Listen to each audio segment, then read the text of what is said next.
शेखपुर के 5वां अध्यक्ष रमन झा सर का भी मंच में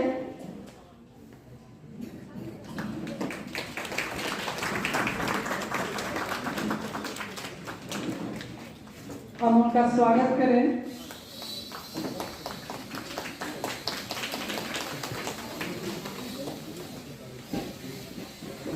ये 5वां संगठन जो है प्राइवेट स्कूलों के हितार्थ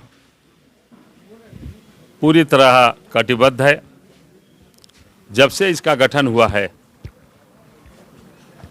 प्राइवेट स्कूलों के मान्यता से संबंधित हो या प्राइवेट स्कूल के रिजल्ट के संबंध में हो, छात्राओं के उत्साहवर्धन के संबंध में हो, हर क्षेत्र में उल्लेखनीय काम किया है और दूसरे प्रदेशों में भी जाकर इन्होंने यहाँ का रिप्रेजेंटेशन किया है।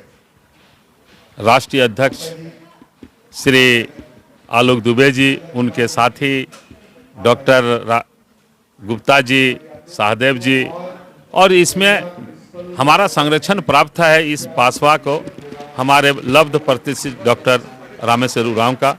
वे सब जगह इन लोगों को मार्गदर्शन देते रहते हैं और निश्चित रूप से जो इन लोगों की मांग है कि 2019 में जो भूमि संबंधी स्कूल की मान्यता के, प्राइवेट स्कूल की मान्यता के संबंध में संशोधन करके लाया गया है, हम लोग चाहेंगे कि 2009 में जैसे विभिन्न जगहों पर चल रहा है, दूसरे प्रदेशों में भी और इस हमारे झारखंड, बिहार में भी उसी तरह यहाँ भी वही नियम लागू हो, ताकि गांव देहात सुदूर जगहों पर जो हमारे प्राइवेट स्कूल चल रहे हैं, जहां गरीब बच्चे पढ़ रहे हैं, उनको भी इसका लाभ मिल सके। प्राइवेट स्कूलों के लिए संगठन बन के तैयार है, लेकिन सरकारी स्कूलों के लिए इस तरह के संगठन नहीं है। इसके लिए देखिए, सरकार के लिए, सरकारी स्कूल के लिए भी जिला शिक्षक संघ है और चाहे आप देखेंगे कि इंटरमीडिएट के भी रघुनाथ सिंह इन लोगों का बराबर बयान आता होगा, उन लोगों के लिए भी है और हर स्तर में जो हमारे दूसरे भी संगठित हैं, हमारे सरकारी विद्यालय हैं, उसके लिए भी संगठन है, वह भी अपना लड़ाई लड़ रहा है के साथ। मतलब हमारे प्राइवेट स्कूल के लिए ये लड़ रहा है पासवा, उस तरह से अभी वह शिथिल है। उनको भी शिक्षकों के हित में, विद्यालय के हित में, है गुणवत्तापूर्ण शिक्षा के लिए उन लोगों को भी लड़ाई। सभी लोगों का साथ है, हम कोई गलत काम नहीं कर रहे हैं, हम बच्चों को तालीम दे रहे हैं, बरसों बरस से तालीम दे रहे हैं। हिंदुस्तान की सरकार ने 2009 में एक आरटीई कानून बनाया जिसके मातहत पूरे देश के स्कूल संचालित हो रहे हैं। झारखंड के भी स्कूल संचालित हो रहे हैं। गैर मान्यता प्राप्त विद्यालय को लेकर के जो एक भ्रांति फैली हुई है, उसको दूर करने की ज़रूरत है। क्या भ्रांति है? पूरे देश के कानून को अमेंडमेंट किया, संशोधन किया पिछले रघुवर दास जी की सरकार ने 2019 में, जिसके मातहत ज़मीन की बाध्यता दी गई और कमरों का साइज दिया गया और कई अन्य प्रकार के कठिन शर्तें जोड़ी गईं जो मान्यता के लिए परेशानी पैदा कर दी। जबकि देश में एक ही कानून से स्कूल चल रहे हैं, तो वो जो संशोधन है उसको निरस्त करने की मांग हम कर रहे हैं। पिछले दिनों केंद्र की सरकार की चिट्ठी से और ज़्यादा हंगामा मच गया। यहाँ की सरकार ने 15 जनवरी तक अल्टीमेटम दिया कि अगर आप नए संशोधन पर अगर आप आवेदन नहीं देंगे तो आपके स्कूल बंद कर दिए जाएंगे। तो हम लोगों ने अपने पैट्रन रामेश्वर उरांव जी के साथ शिक्षा सचिव से मुलाकात किया। उन्होंने कहा कि नहीं, आपको जो है ये हम 15 जनवरी तक आदेश को वापस लेते।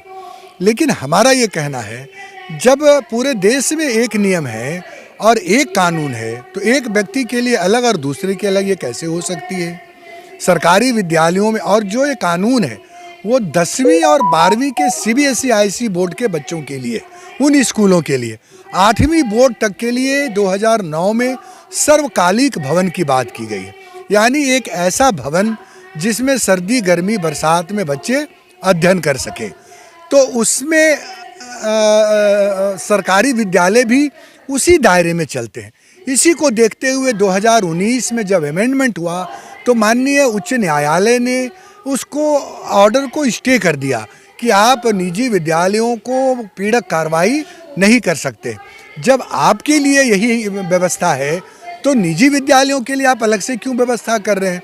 तो उसी को लेकर के हम बैठे हैं और मुझे पूरा उम्मीद है कि झारखंड की सरकार शैक्षणिक व्यवस्था को बहाल करने के लिए जो 2019 के कानून संशोधन है उसको निरस्त करेगी, क्योंकि हमारे 10,000 से अधिक वो निजी विद्यालय हैं गैर मान्यता प्राप्त, जहाँ लगभग 30 लाख बच्चे पढ़ते हैं, लाखों शिक्षक और कर्मचारी वहाँ काम करते हैं, तो वो शिक्षक कर्मचारी बेरोजगार होंगे, लाखों बच्चों का भविष्य अंधकार में लटकेगा।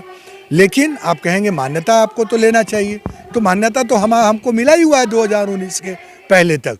हमको जैक बोर्ड ने जो है कोड भी दिया हुआ है, और सबसे बड़ी बात जो सर्टिफिकेट हम इशू करते हैं, एक तरफ हमारे प्रिंसिपल के सिग्नेचर होते हैं, एक तरफ सेक्रेटरी के सिग्नेचर होते हैं, आज भी वो व्यवस्था है। तो ऐसे स्थिति में भ्रम की स्थिति न हो, ये 2019 का कानून पूरी तरह से ख़त्म होना चाहिए। इसी को लेकर के आज एक दिवसीय हम लोगों ने प्रिंसिपल्स और डायरेक्टर्स का सम्मेलन रखा है। राज्य भर के हर जिले से लोग यहाँ आए हुए, उनके साथ हम विचार विमर्श कर रहे हैं हमारी आगे की क्या रणनीति हो।